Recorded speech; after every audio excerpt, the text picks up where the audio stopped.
Yes, Yanko, please. No, I was just going to say, that's what I was memeing about it a little bit. Like the attitude from Stan and Sonic, even though they were probably trolling a little bit, just encapsulates most players.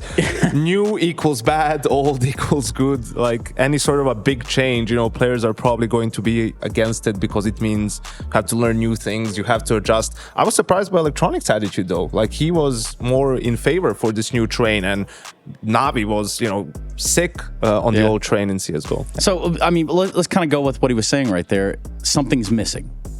Do you agree with that, Josh? And potentially, what could it be?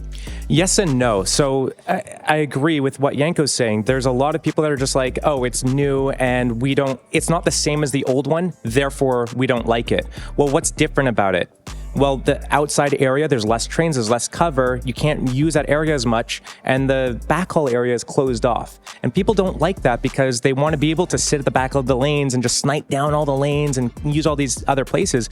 But the change is basically, you have to stop thinking about it as if it's the old map and look at what the map is now and how are you going to deal with it. And maybe that's why Electronic likes it, because they love going Ivy. And that Ivy area, when you control that backhaul area, when you control that camera icon area, that's how you control the outside yard area. It's so easy from that point. So that makes sense for Electronic. And I also like what he said, where in the old one, like there were so many spots where you could hide ST, post plant, or where you could go, and now it's a lot more claustrophobic, right? Even after you plant the bomb, depending on what control you had, you were pointing it out on the telly as well, that whole area that you need to take control of. So you probably still have to make some moves, you know, swing together. If it's, let's say, a 3v3 post plant, right? You're not as safe just because you got the bomb down and can play passive off of each other. It's absolutely right. And I mean, I do like